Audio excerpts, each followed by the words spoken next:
네, 안녕하세요. 반갑습니다. 화요일의 남자 박한선입니다. 네, 안녕하십니까. 최창준입니다. 항상 네. 화요일에 남자 얘기하셔가지고 네. 갑자기 항상 들을 때마다 당황스러워요. 글쎄요.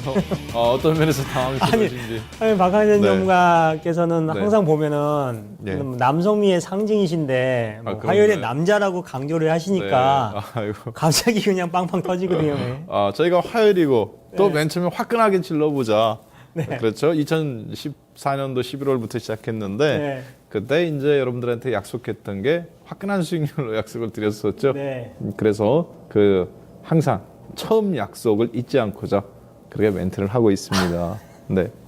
자, 그러면 오늘 첫 번째 이슈는 어떤 걸까요? 바로 한번 보도록 하겠습니다. 자, 라운드 1 보여주시죠.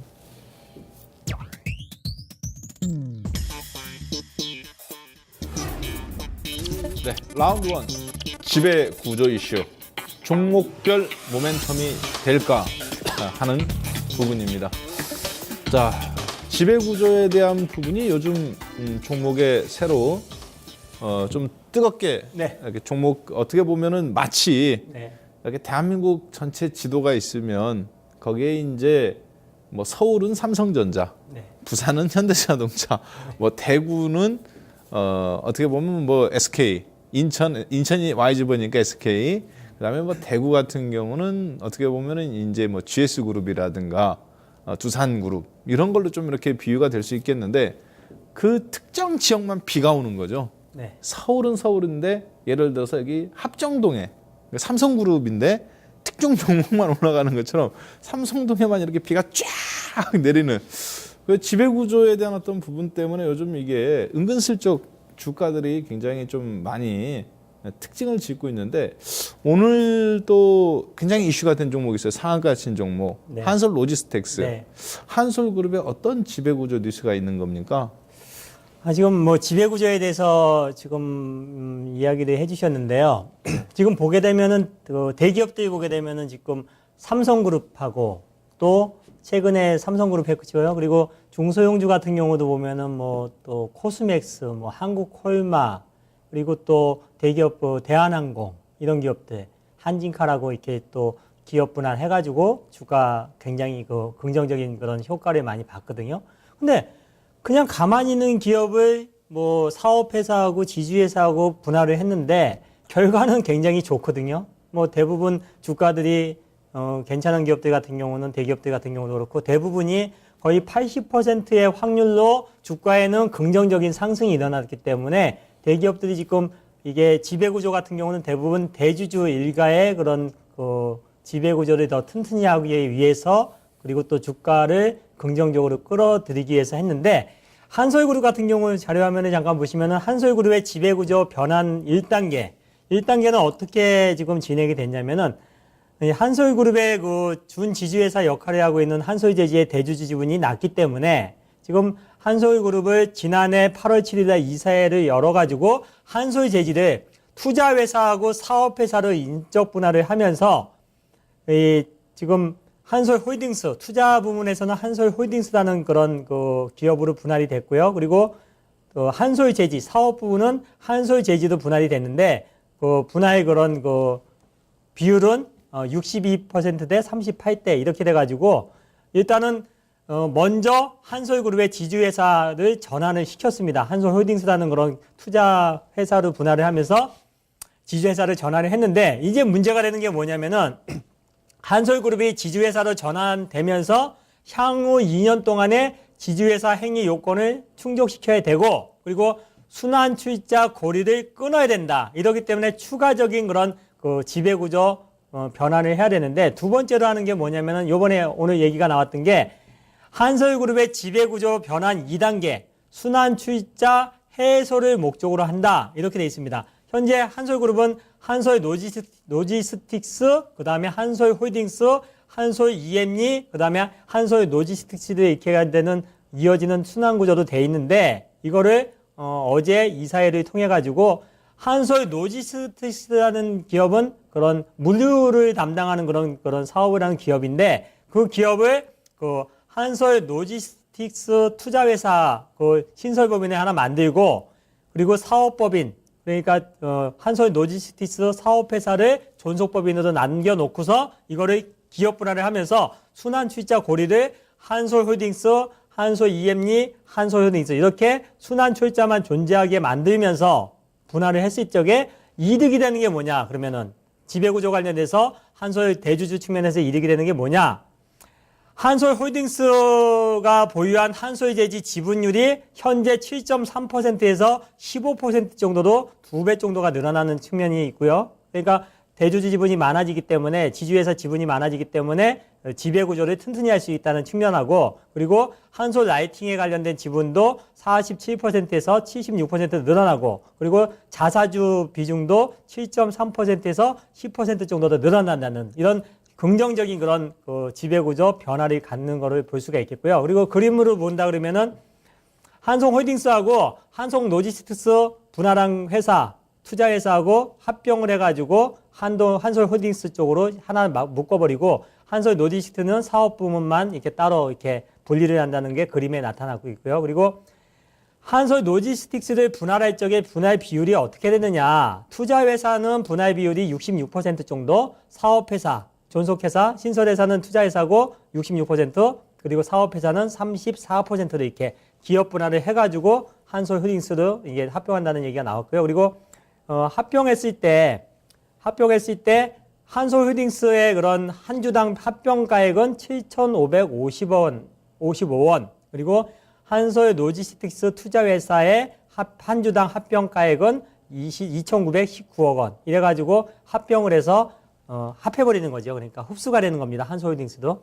그런 측면을 볼 수가 있겠고, 일정을 본다 그러면은 3월 26일 날 이사회 결의를 거쳐가지고 5월 14일 날 이제 임시주총까지 해가지고 5월 14일 날 임시주총에 거치고 6월 30일 날 분할하고 합병기를 정하고 그 다음에 7월 달 정도에 로지스틱스 이제 분할해가지고 변경 상장되는 이런 일정이 잡혀 있고요. 그리고 그렇게 됐을 때 아까도 설명을 드렸지만은 한솔그룹이 지배구조가 합병하기 전, 그러니까 한솔 로지스틱스를 분할하기 전, 그리고 한송홀딩스랑 합병하기 전에는 이렇게 지배구조가 이제 그 한송홀딩스에서 보유한 그런 한솔재지 지분이라든지 이렇게 그런 것들이 지분이 많지 않았고 대주주의가 대표이사 회장님께서 갖고 있는 조 회장님께서 갖고 있는 지분 자체도 적었었는데 그 지분이 합병 전하고 바뀐 게 뭐냐면은 합병 후에는 한솔재지 지분이 2배 더 늘어났고 그리고 한송홀딩스 대주주 지분이 69%더 늘어났고 이러면서 지배구조가 튼튼해진다 이런 것들을 볼 수가 있겠습니다. 네, 여기까지.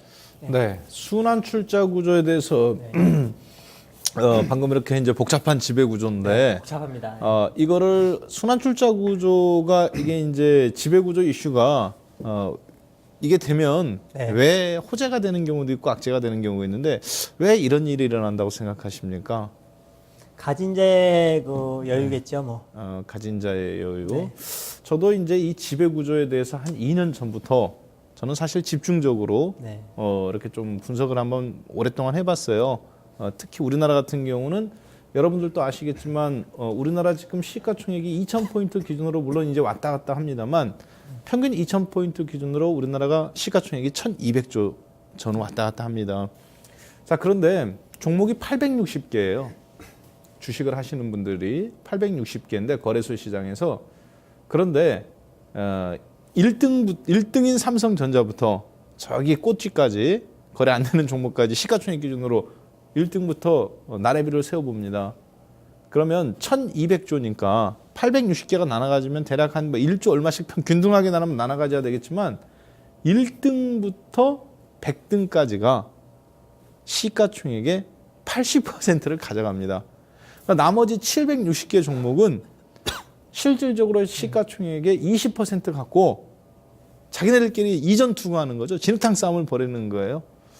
따라서 대한민국에서 주식을 한다는 거는 결국은 860개 종목 중에서 100개 종목 갖고 어떻게 그것을 갖고 포트를 구성하느냐가 핵심인 겁니다. 그게 정상적인 방식이죠. 자, 그런데 지금 오늘 삼성전자 시가총액이 여러분들께서도 저기 하셨겠지만 삼성전자가 오늘 시가총액이 217조로 마감이 됐죠. 네. 1200조 원에서 217조. 그 다음에 삼성전자 우선주가 25조, 삼성생명 19조, 삼성화재 12조, 뭐 삼성 SDI, 제일모직 합치면은 삼성그룹 전체가 300조가 됩니다. 1200조 중에서 300조면 4분의 1이에요. 자, 거기다 현대차 집어넣으면 벌써 500조죠? 현대차 그룹 집어넣으면. 근데 삼성그룹에다가 신세계 집어넣지, 한솔 집어넣지, CJ 집어넣지.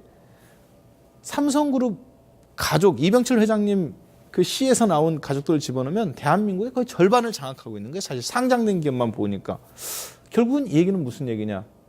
지배구조, 대기업들의 지배구조를 분석하지 않고 나 주식한다라고 어깨에다 힘주고 다니는 거, 그거 헛바람 들었다라고 저는 생각합니다. 진짜로 주식을 분석한다면 대한민국에서는 지배구조를 보면 마치 지하철 노선을 보고 혹은 고속도로 도로의 상황을 보고 집을 어디다 투자할 것인가 라는 원리하고 똑같은 거죠. 그거하고 똑같은 원리입니다. 그래서 지배구조 이슈가 지금 이건희 회장님에서 이재용 씨로, 그리고 정주영 회장님에서 정몽구, 그 정몽구 회장에서 정의선 씨로, 이게 지금 30년 만에 한번 처음으로 맞물렸어요. 그래서 이게 이슈가 되는 건데, 한솔그룹도 마찬가지죠. 그동안 한솔그룹도 사실 나래를 피지 않았어요. 회사가 힘은 있었는데 이제 나래를 피게 되는데, 그것은 이제 작년도 8월 달에 사실은 선포를 했습니다. 한솔그룹이 뭐라고 선포를 했느냐. 우리 회사 매출액을 이렇게 만들고 저렇게 만들겠다 하지 않고 조용하게 얘기했죠. 한솔재질을 회사를 두 개로 쪼개겠다. 그래서 한솔재질 하나인데 회사를 두 개로 쪼개겠다 했어요. 그 다음부터 사실 한솔그룹이 포커스를 받았습니다. 왜 그러느냐. 한솔재질가 흑자 회사예요. 그런데 그 아래 딸린 계열사들이 워낙 많다 보니까 한솔재질가 흑자인데도 불구하고 우리나라가 한미 FTA 이 조건으로 경제 자유 협정이니까 회계도 한미 FTA에 맞게 IFRS 제도로 바꿉니다. 회계 장부를. 그러니까 다 바꾸죠. 지금 우리가 보는 이 재무제표가 다 IFRS 연결 재무제표예요. 연결 재무제표라는 건 뭐냐면 계열사의 실적까지 다 집어넣어서 수익을 산정하는 방식인데, 연결 재무제표를 하다 보니까 한솔재지가 흑자를 1000억을 냈는데 막상 연말이 딱 되면 그 아래 계열사들이 다 까먹어요. 그러다 보니까 마이너스 500억이 나는 겁니다. 그룹사의 핵심이 한솔재지인데 주가가 워낙 낮으니까 뭐 신규 사업을 하려고 은행에서 대출 받고 싶어도 은행에서 대출을 안 해주죠. 적자회사니까. 그래서 한솔이 결단을 하는 겁니다. 어떻게 결단을 했느냐. 한솔재지를 두 개로 쪼개는 거예요. 한솔재지 홀딩스, 그리고 한솔재지로 분리시킵니다. 그리고 계열사를 전부 다 한솔재지 홀딩스에다 갖다 붙여놓는 거죠. 그리고 한솔재지 사업부는 분리시켜서 놓다 보니까 한솔재지가 알토란 회사로 거듭나서 재상장을 하게 됐을 때 10,000원짜리 주가가 얼마가 되느냐. 재상장 하자마자 22,000원이 되는 거죠. 보름 만에. 그래서 지금도 오늘이 22,300원인가 500원인가 끝났습니다. 그것이 바로 그러다 보니까 그냥 회사 하나 분리시켰을 뿐인데, 한솔재지 같은 경우는 한 달 만에 110% 수익이 나는, 그것이 바로 그룹 지배구조, 지금 우리나라가 나누는 핵심 과제인데, 이것이 그렇게 꼭 좋은 회사를 만들기 위해서 그런 거냐라고 물어본다면 사실은 그렇지 않습니다. 우리 전문가님 주식 왜 하십니까? 주식이요? 예. 행복하기 위해서 하죠. 예, 그렇죠. 그런데 그 행복의 수단이 돈을 벌기 위해서인 거죠. 네. 그런데 이게 똑같습니다. 우리들처럼 10억을 갖고 있거나 1억을 갖고 있거나 혹은 30억을 갖고 있는 사람이든, 아니면 한솔그룹처럼 1조 원을 갖고 있든 삼성그룹처럼 300조 원을 갖고 있든 돈을 벌고 싶어서 사업하는 거예요, 사실. 따라서 한솔그룹도 그렇게 보시면 됩니다. 대주주 오너가 돈을 더 벌고 싶은 거예요. 벌고 싶은데 어떻게 벌고 싶냐.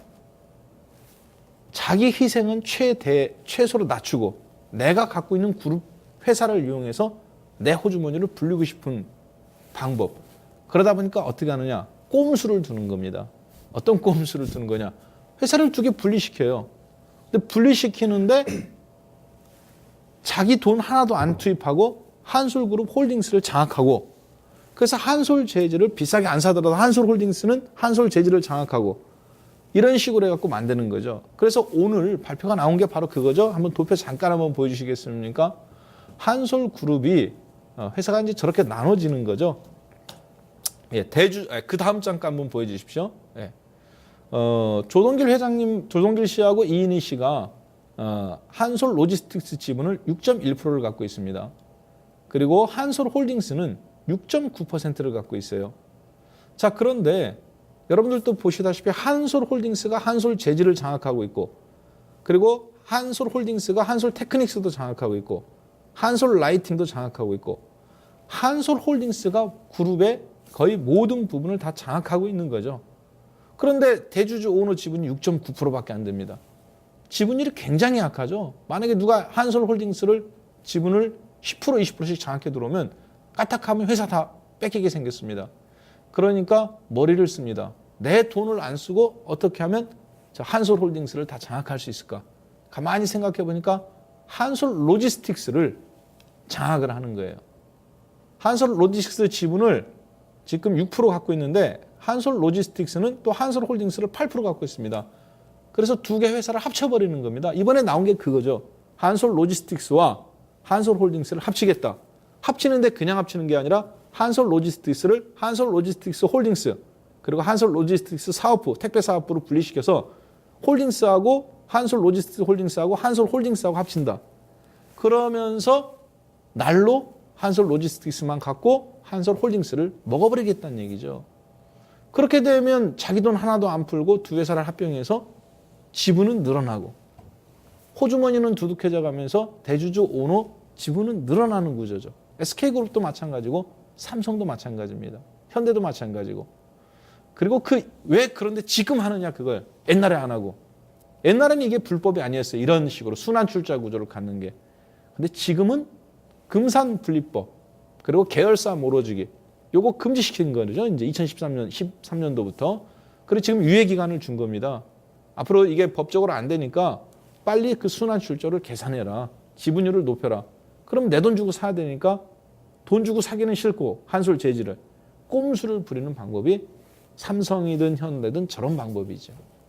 그래서 어떻게 본다면은 순환 출자, 금산 분리법 이런 것을 어떻게 하면 피해서 지분을 더 강화시킬 수 있을까 생각하다 보니까 지금처럼 저런 분리시키고 합치고 소위 얘기해서 비도덕적인 불법은 아니에요. 그러나 소액주주들한테는 어느 날 갑자기 자신들이 갖고 있던 가치가 빼앗겨버리는 그런 형태가 나오게 되는 거죠. 그게 나쁜 거냐 좋은 거냐는 제가 따지지 않겠습니다. 핵심은 뭐냐 순환 출자의 지배구조를 이용해서 우리도 돈을 벌 수 있는 이 기회가 왔다는 거죠. 그렇죠? 대주주 오너가 버려놓은 밥상에다가 우리 숟가락 하나 얹어보자는 거 아닙니까? 네. 오늘 주제가 그래서 그걸 가지고 한번 그 이슈가 됐느냐 안 됐느냐 한번 살펴보자는 거죠. 자, 한솔그룹은 그러면 어떻게 본다면 지금 한솔 로지스틱스가 그래서 네. 지금 한 더블이 더 가야 된다 이거 아니겠습니까? 그렇죠? 오늘 보고서가 나온 걸로 보면 오늘 뭐 네. 증권사 보고서가 아침에 나왔잖아요. 네. 나왔는데 그 자료화면 잠깐 보시면은 한솔 로지스틱스의 그 연간 실적 추이하고 그 가치 측면에서 한번 보겠습니다.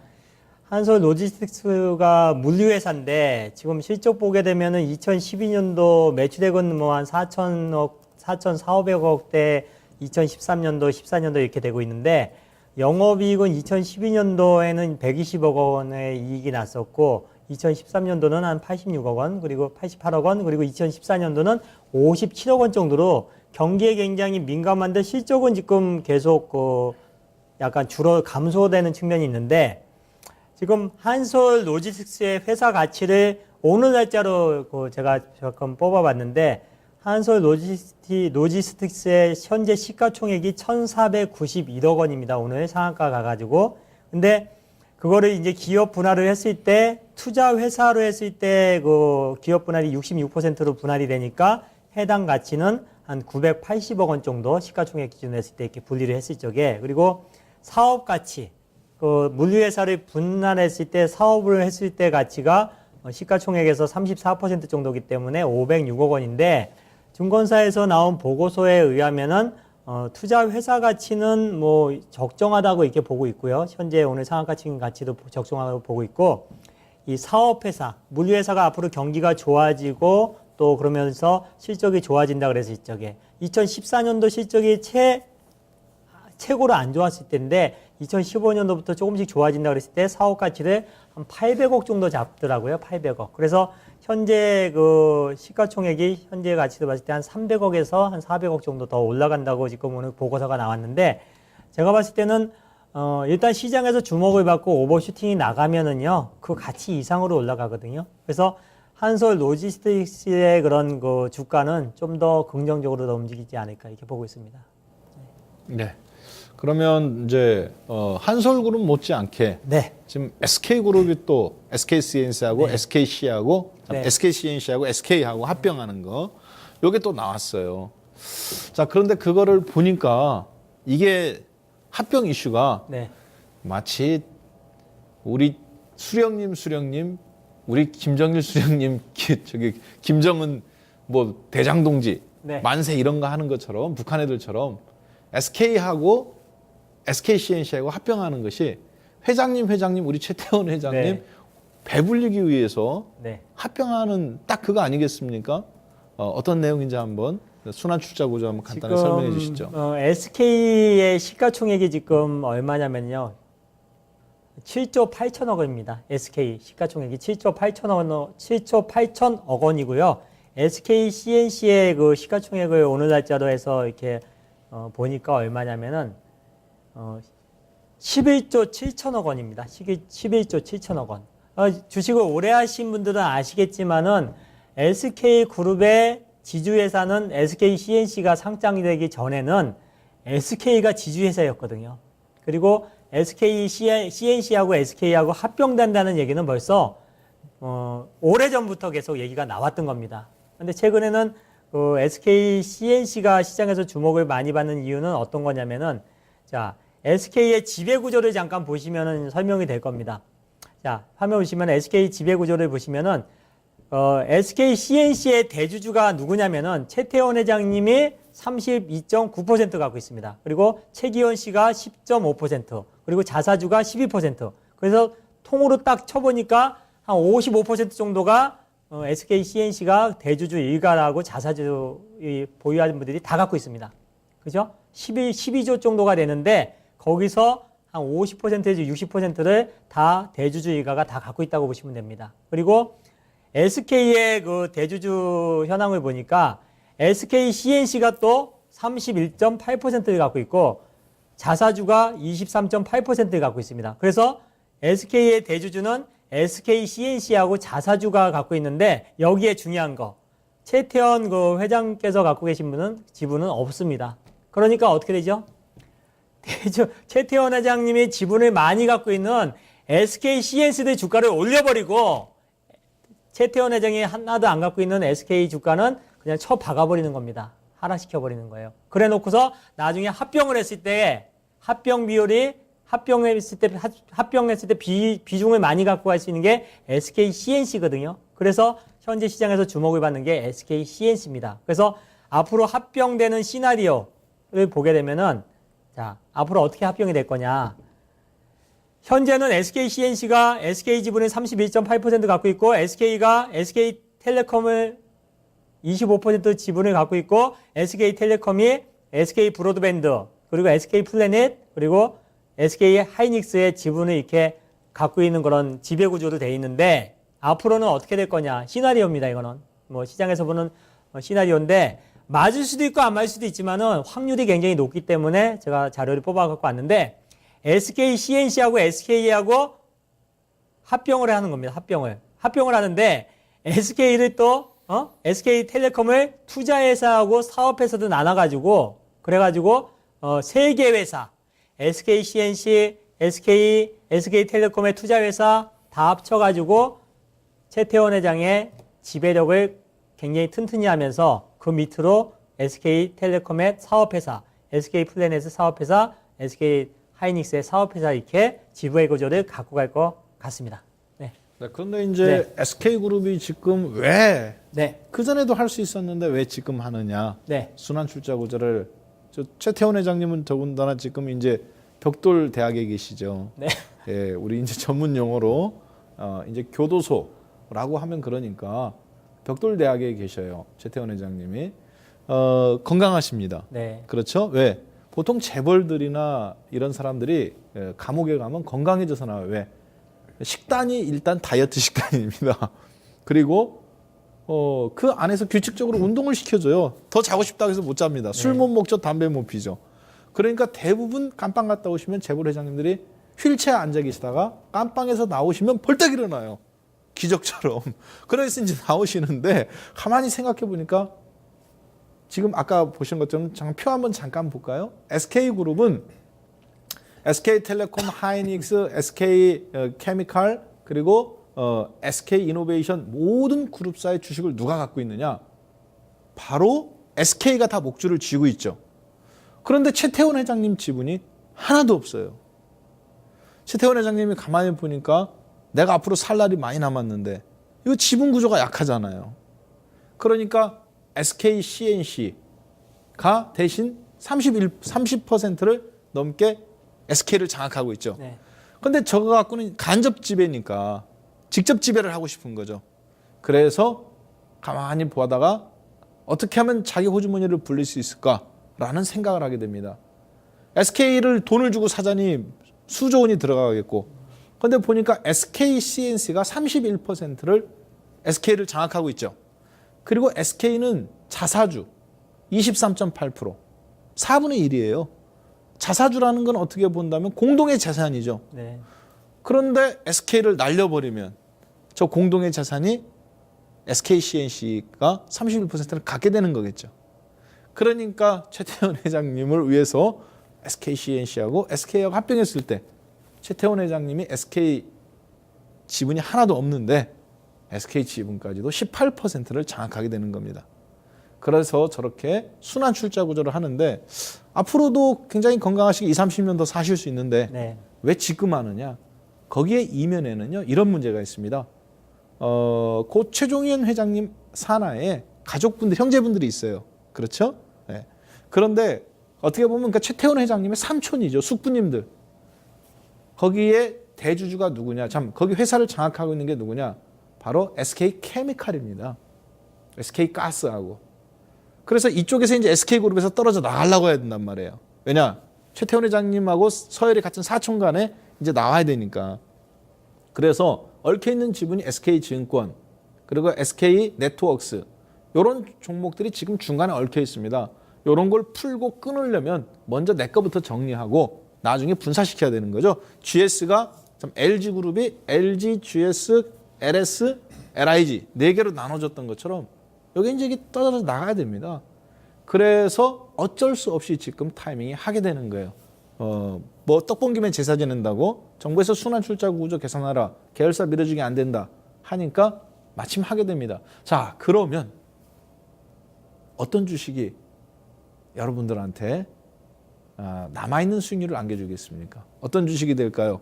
최태원 회장님 계열사로 봐야 될까요? 아니면 최창원 회장님 계열사 쪽 SK케미칼 이런 종목 앞으로 괜찮겠죠? 그렇죠. 지배구조를 분석한다는 건 바로 큰 돈의 물줄기에 여러분들도 숟가락을 놓는다는 겁니다. 그러기 위해서 이걸 분석하는 거예요. 그러면 종목 나왔죠.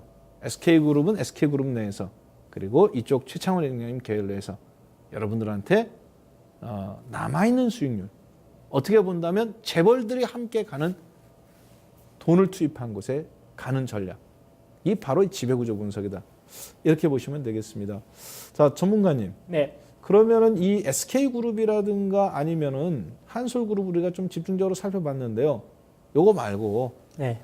우리 시청자분들 지금 이제 10시 반이에요. 네. 더군다나 화요일 날, 월요일 날 밀렸던 거 해산일 하다가 이거 방송 보시는 분들 많습니다. 피곤합니다. 네. 그런 분들을 위해서 그 피곤함을 싹 잊을 수 있는 그 다음 그룹주, 소문나지 않은 거 하나 좀 풀어주시죠. 없어요. 없어요? 아유, 자료 준비 잘하셨는데 없어요. 저는 그 네. 지배구조 관련된 것보다 네. 지금 아까 다 얘기를 다 잘 해주셨는데 지금 분위기 자체가 삼성 그 창업주, 삼성 그다음에 뭐 LG, SK 그리고 뭐 모든 기업들이 지금 창업주서부터 재벌 2세, 3세까지 이렇게 내려오는데 대부분이 이제 재벌 2세 창업주 다음에 물려받은 재벌 2세에서 다 마지막으로 이제 3세까지 넘어가는 과정이거든요. 그래서 지금 뭐 삼성, 그다음에 대한항공 그리고 또 최근에 또 금호그룹도 여러 가지 문제점 때문에 또 M&A가 지금 진행되고 있고 또 그리고 또 지금 중요한 게 뭐 코스맥스 모든 기업들이 지금 이게 붐이거든요, 붐은. 왜냐면은 기업을 가만히 멀쩡한 기업을 자기들의 대주주의 일가들의 그런 이익을 위해서 분할하는 측면도 있겠지만은 그 주식을 보유한 투자자들 입장에서도 대부분이 7, 80%의 확률적으로 주가가 상승을 하면서 긍정적인 흐름이 나타나고 있거든요. 그러니까 굳이 뭐 전체적인 분위기에서 마다할 이유가 없는 겁니다. 그래서 지금 SK그룹하고 또 지금 또 하나 얘기한 게 저기 얘기를 한솔그룹을 얘기를 했는데 저는 지금 시장에서는 뭐랄까 정상적인 거하고 비정상이 공존하는 지금 시장이라고 볼 수가 있겠거든요. 저는 다른 얘기를 좀 할게요. 그 지배구조 관련된 얘기부터 있지만은 지금 시장에서 가만히 보십시오. 작년부터 주가가 올라가기 시작한 가장 강한 업종이 뭐 어떤 겁니까? 바이오 헬스케어입니다. 그러면서 거기에다가 쉽게 얘기해서 불을 더 지펴준 게 뭐냐면은 한미약품이 계속 실적이 안 좋아가지고 시장에서 완전히 왕따 됐던 그런 제약주 중에 대장 주식이었거든요. 그랬는데 그 기업에서 7천억 대의 그런 신약을 개발을 해서 수출을 했습니다. 그러면서 지금 어떤 뭐 모든 그런 바이오 관련된 제약주들이 다 같이 시장에서 불이 붙었습니다. 그러면은 경기 민감주라는 종목들 무슨 뭐 정유주, 철강주, 화학주, 기계, 조선 이런 애들 옛날에는 시장에서 굉장히 그 주목을 많이 받으면서 실적이 호전되면서 주가가 올라갔는데 그 기업들의 연간 실적 추이를 보시면은 다 실적 부진입니다. 그렇지만은 새로운 그런 바이오 헬스케어 관련된 종목들 실적 추이를 보시면은 다 실적 호전이거든요. 거기에다가 추가적으로 되는 게 주목을 이렇게 다다음 주 정도 4월 10일부터 삼성전자의 갤럭시 S6가 이제 시판이 되면서 예약 판매 지금 되고 있고 예약을 받고 있고 판매가 시작이 되는데 지금 전체적인 그 예약 그 판매 현황을 보게 되면은 예약 현황을 보게 되면은 엄청난 그런 그 판매가 예상이 되고 있거든요. 그러면 거기에 관련된 뭐죠? 새로운 그런 휴대폰에서 옆쪽으로 해가지고 엣지형으로 양면 엣지형으로 갤럭시 S6가 나오는데 거기에 관련된 기업들 뭐 최근에 플렉서블 관련된 기업들 소외됐던 기업들의 주가가 IT 쪽에서 그냥 날아가고 있습니다. 그리고 스마트폰 관련된 종목들이 날아가고 있어요. 그리고 그 다음에 화장품 관련된 종목 있죠. 아모레 퍼시픽이 그 액면 분할을 하면서 이제 조만간 액면 분할하게 되면 가격이 내려가는 착시 현상이 나타나면서 주가가 300만 원대, 330만 원대에서 뭐 굉장히 낮은 가격으로 지금 형성이 되면서 또 다시 100만 원, 200만 원, 300만 원 향해서 나갈 겁니다. 그러면은 거기에 관련된 그런 화장품 관련된 부품의 원료 회사들 이런 것들이 시장의 중심이고 그러니까 지금은요. 제가 이제 증권사의 연구원들하고 애널리스트들 뭐 이런 분들 많이 만나서 얘기해 보면은 전문가님 요새는요 그냥 머리도 생각하지 말고요 그냥 몸으로 느끼세요. 몸으로 느끼세요. 이런 얘기 많이 하거든요. 그럴 정도로 굉장히 수익률이 극대화되고 뭐 일주일만 지나면은 따블이 나고 한 달만 해도 뭐 200% 올라가는 종목들이 많이 올라가는 시장인데 굳이 옛날에 생각하면서 경기 민감주라든지 대형주들 뭐 실적 안 좋은 종목들 갖고서 유럽 경제가 언제 좋아지고 미국 경제가 언제 좋아지고 이런 거 하지 마시고요. 지금 시장의 패션과 트렌드를 읽으시고 거기에 맞춰서 투자하시는 게 지금은 현명한 방법이지 않을까. 그래서 그런 측면에서 한번 팁을 좀 드리겠습니다. 네.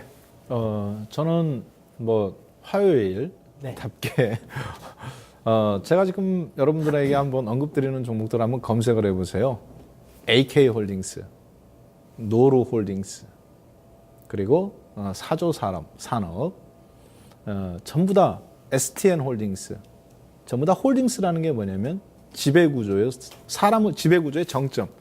그러니까 삼성으로 따지자면 제일모직, 에버랜드.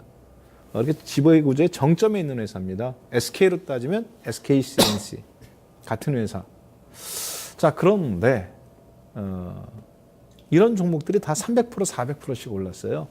왜냐? 2012년도 금산분리법 및 순환출자구조 개선법에 의해서 13년도부터 시행이 이제 돼서 지금 유예 기간인데 이게 이제 강제로 이제 마무리 지어라고 시간을 준 거죠. 법이 바뀌어서 그런 겁니다. 자, 그런데 아직 안 오른 종목이 남아 있는 그룹사가 있느냐? 이런 문제겠죠. 네. 지금 당장 하고 있는 데가 한솔이고 뒤늦게 SK도 하고 있고 삼성과 현대도 하고 있죠. 자, 그래서 그런 그룹사를 하나 봤을 때 저녁 방송 때 이런 말씀 참 봄을 꺼내놓는 느낌인데 여러분들 아시다시피 SBS 그룹이라고 여러분들이 이해하고 있는 태영 그룹이 있습니다. 어떤 회사느냐? SBS 홀딩스, SBS 컨텐츠 허브, SBS 골프, SBS CNBC, SBS 플러스 이 모든 SBS 미디어를 누가 장악하고 있느냐? 블루원, 태영 레저라는 회사가 지분을 100%, 65% 거의 절반 이상 다 장악하고 있습니다. 그런데 이 블루원은 비상장 회사죠. 태영 레저는. 그런데 이 태영 레저의 지분을 누가 갖고 있느냐? 83%를 상장 회사인 태영건설이 갖고 있습니다. 무슨 얘기냐? 태영건설 시가총액이 근데 얼마냐?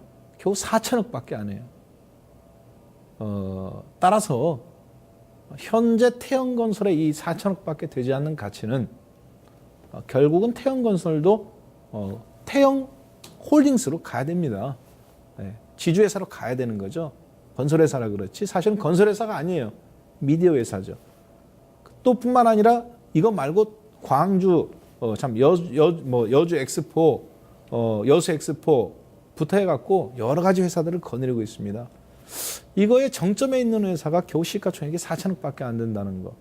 이거는 앞으로 이 태영건설이 AK홀딩스라든가 사조산업이라든가 이런 류로 될 가능성이 유력한 회사라고 저는 보고 있습니다.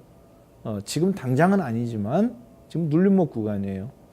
따라서 지금 저녁 때 지배구조 방송을 보시는 분들은 저런 종목을 애들 명절 때 그 돈 받아갖고 적금 들어봤자 100만 원 들어봤자 1년에 2만 원 나옵니다. 의미 없어요. 태영건설 같은 종목에 알박기 한다 생각하시고 야금야금 모아놓는 것이 정답이다라고 판단됩니다. 자, 그럼 이렇게 해서 라운드 1 지배구조에 대해서 관련된 부분 살펴보았습니다.